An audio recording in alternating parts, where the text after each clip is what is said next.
جادو اور جنات ہماری اس دنیا کے اندر موجود ایسی حقیقت ہے جن کی موجودگی سے کوئی بھی مسلمان یا دنیا کا کسی بھی مذہب کا ماننے والا کوئی بھی شخص ان کے وجود اور موجودگی سے انکار نہیں کر سکتا۔ قرآن مجید میں جادو اور جنات کا ذکر کئی جگہ پر واضح طور پر موجود ہے، خاص طور پر حضرت سلیمان علیہ السلام کے ذکر کے وقت جنہیں جنات کو قابو کرنے کا معجزہ ملا تھا۔ یہ دونوں چیزیں یعنی جنات اور جادو ایک دوسرے سے جڑے ہوئے ہیں، کیونکہ جادو دراصل خبیث یا شیطانی جنات کو قابو کر کے ان سے کام کروانے کا نام ہے، جو کسی شرط یا فائدے کے بدلے انسان کی مدد کرتے ہیں، اور ان کی شرائط انتہائی غلیظ اور کفر پر مبنی ہوتی ہیں، جنہیں بیان کرنا بھی ممکن نہیں ہے۔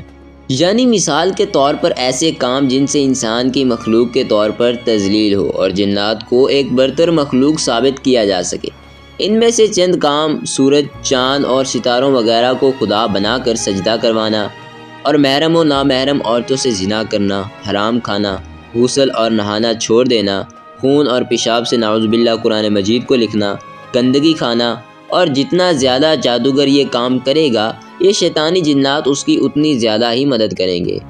اور اس کا ثبوت ہمیں قرآن مجید میں کچھ یوں ملتا ہے کہ سورۃ الشعراء میں اللہ تعالیٰ فرماتا ہے،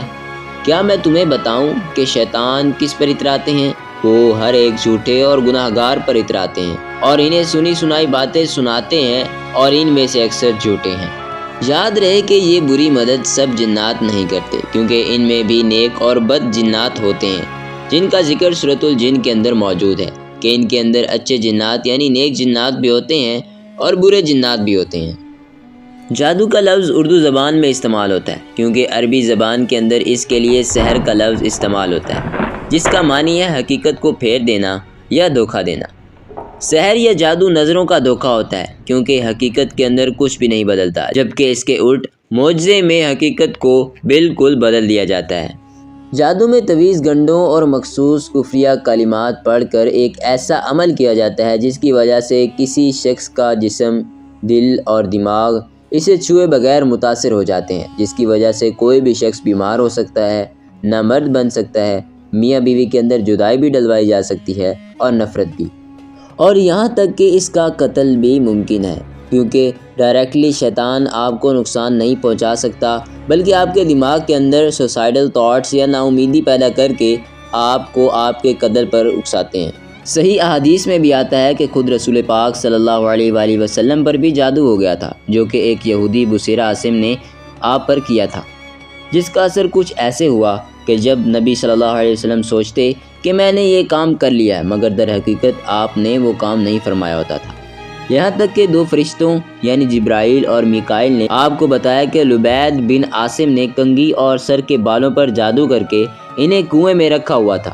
اور اس جادو کے اثر کی وجہ سے اس کنویں کا پانی بالکل مہندی کے پانی کی مانند ہو گیا تھا۔ آپ صلی اللہ علیہ وآلہ وسلم اپنے صحابہ کرام کے ساتھ اس کنویں پر گئے اور ان چیزوں کو نکال کر زمین کے اندر دفن کر دیا، یہاں تک کہ آپ صلی اللہ علیہ وآلہ وسلم نے اس واقعے کا ذکر باقی لوگوں سے بھی نہ فرمایا، تاکہ یہ باقی لوگوں کے اندر گناہ کے طور پر پھیل نہ سکے، یعنی لوگ دشمنی میں آ کر ایک دوسرے پر جادو کروانا نہ شروع کر دیں۔ صحیح حدیث میں ہے کہ حضرت ابو ہریرہ رضی اللہ تعالیٰ عنہ سے مروی ہے کہ رسول اللہ صلی اللہ علیہ وآلہ وسلم نے فرمایا، 7 ہلاک کر دینے والی چیزوں سے بچو، جن میں سے ایک جادو بھی ہے، کیونکہ یہ شرک ہے۔ جنات کی کئی اقسام ہیں، جن میں کئی طاقتور، کئی کمزور، کئی اڑنے والے، تو کئی زمین پر، جبکہ کئی ویرانوں میں رہنے والے، اور کچھ ایسے ہیں جنہیں اللہ نے شکلیں بدلنے کی صلاحیت دی ہوئی ہے۔ وہ سانپ، بچھو، گدھے، گھوڑے، کتے اور پرندوں کی شکل میں آ کر عام لوگوں کو نظر آ سکتے ہیں۔ یہ تبدیلی کیسے ہوتی ہے، اس کا ذکر قرآن و حدیث میں موجود نہیں ہے، سوائے اس بات کے کہ نبی صلی اللہ علیہ وآلہ وسلم نے فرمایا، شیطانی جنات ہر ایک شخص کی شکل کے اندر خواب میں آ سکتے ہیں، سوائے میرے چہرے کے۔ غلیظ اور شیطانی جنات ہر اس جگہ پر پائے جاتے ہیں جہاں پر کوئی گناہ اور شرک ہو رہا ہو، یہاں تک کہ آپ کے گھر کے ٹوائلٹ کے اندر بھی جہاں پر گندگی موجود ہو، وہاں پر یہ سب زیادہ پائے جاتے ہیں۔ اس لیے وہاں پر بیٹھ کر نا امیدی سے رونے سے منع کیا گیا ہے، کیونکہ اس دوران یہ شیطانی جنات آپ کے جسم کے اندر داخل ہو جاتے ہیں، یا پھر آپ یہ کہہ سکتے ہیں کہ اس حالت کے اندر آپ کے جسم کی کنڈیشن یا فریکوینسی ان کے لیے سب سے زیادہ آئیڈیل ہوتی ہے۔ غصے کی حالت میں یا بے حیائی کے وقت یہ سب سے زیادہ آپ کے جسم پر حملہ کرتے ہیں اور آپ پر اٹیک کر کے آپ کے دماغ پر قابض ہو جاتے ہیں۔ اس کے بعد یہ آپ سے مزید گناہ کروا کر آپ کو اس کا عادی بنا دیتے ہیں، یہاں تک کہ جب تک آپ گناہوں سے توبہ نہ کر لیں۔ یہ وہ جادو ہے جو انجانے میں آپ خود اپنے اوپر کرواتے ہیں مگر آپ کو اس کی خبر تک نہیں ہوتی، یعنی یہ وہ جادو ہے جو خود بخود ہو جاتا ہے، کوئی آپ پر نہیں کرواتا بلکہ آپ خود کرتے ہیں۔ اس جادو کو آسیب کا نام دیا جاتا ہے۔ یہ وہ جادو ہوتا ہے جو آپ خود جنات کو خود پر حملہ کرنے کے لیے دعوت دیتے ہیں۔ جب آپ شدید نحوست کا شکار ہوں، مسلسل گناہوں کے اندر پڑے ہوں، نماز، روزہ، زکوٰۃ اور صدقہ، اللہ کی عبادت سے غافل ہوں اور رسول اللہ صلی اللہ علیہ وآلہ وسلم کے فرمان کے مطابق نماز اور نوافل نہ پڑھ کر گھر کو قبرستان بنا دیتے ہیں جہاں پر زندہ لوگ نہیں بلکہ مردے رہتے ہیں، تو آپ خود پر جادو کر رہے ہوتے ہیں۔ جیسے ہر ایک بیماری کی علامات ہوتی ہیں، اسی طرح سے آسیب کی علامات کے اندر انسان مسلسل ایک گناہ کرتا ہے اور پھر اس گناہ کو خود سے تعویلیں دے کر جسٹیفائی کرتا رہتا ہے کہ میں نے کوئی غلط کام نہیں کیا۔ مثلاً پہلے دن شراب پیے اور خود کو تسلی دے کہ اللہ تعالیٰ تو بہت معاف کرنے والا ہے، تو گناہ کے بدلے میں بخشش دے گا۔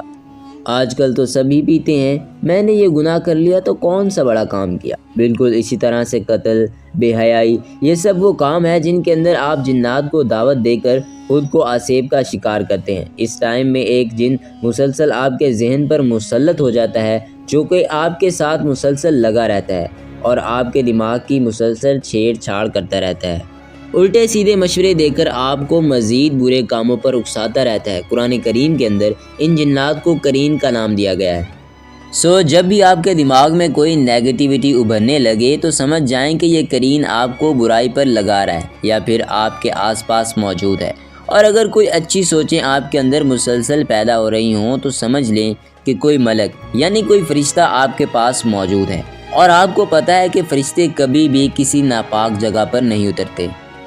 اگر کوئی قرین آپ پر مسلط ہے تو اس وقت آپ اپنے سر میں شدید درد محسوس کریں گے، الرجی یا خوف محسوس کریں گے، آپ کی یادداشت کافی کمزور ہونے لگے گی، ہر وقت آپ کو برے خیالات، برے خواب آنے لگیں گے جو سب سے پہلے آپ کو ناامیدی اور مایوسی میں ڈالیں گے اور پھر آپ کے دل کا حشر کر دیں گے۔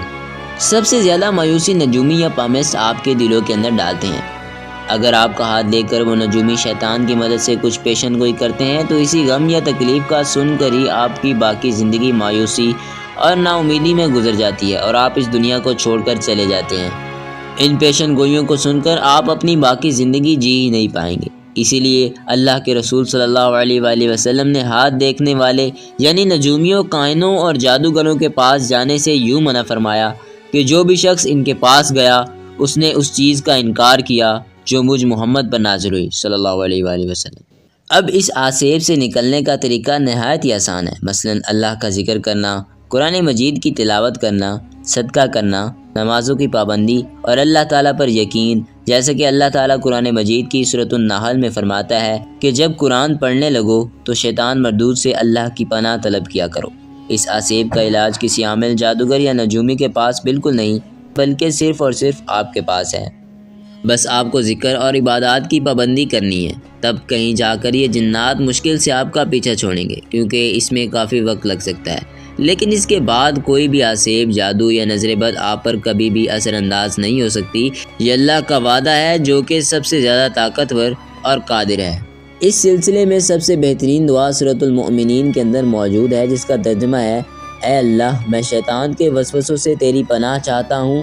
اور اس بات سے بھی کہ وہ میرے پاس آ کر مجھے تنگ کرنے کے لیے حاضر ہو۔ خدا نہ خواستہ اگر آپ یا آپ کا کوئی رشتہ دار آسیب کا شکار ہے تو اس کے ساتھ اس ویڈیو کو ضرور شیئر کریں، ہو سکتا ہے کہ اس کی بھی مدد ہو جائے۔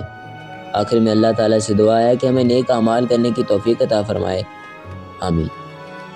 ویڈیو اچھی لگی ہو تو لائک اور سبسکرائب کر دیں، ساتھ میں بیل آئیکن کو بھی کلک کر دیں تاکہ ہر آنے والی نئی ویڈیو آپ تک بر وقت پہنچ سکے۔ والسلام علیکم ورحمۃ اللہ وبرکاتہ۔